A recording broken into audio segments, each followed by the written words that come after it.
இப்போ second operation சொல்கிறேன் பாருங்கள், ட்ரிம்மிங் ஆப்ரேஷன். இது பார்த்தீங்கன்னா ட்ரிம்மிங் ஆப்ரேஷன் பட்டன் பண்ணால் ஃப்ரண்ட்டு ரியர் ரெண்டுமே கட் ஆகணுமா? எனக்கு ஆமாம். பாருங்கள் என்ன இது பாருங்கள்.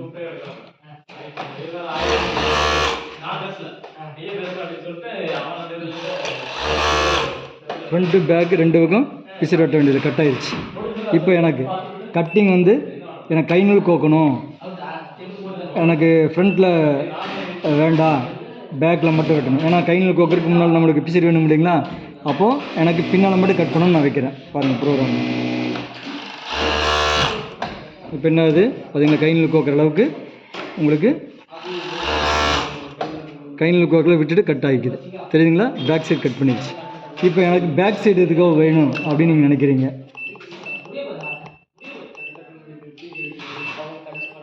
ஃப்ரண்ட் சைடு எனக்கு கட்டிங் வேணும், பேக் சைடு கட் பண்ண வேண்டாம். பாருங்கள் என்ன நடக்குது.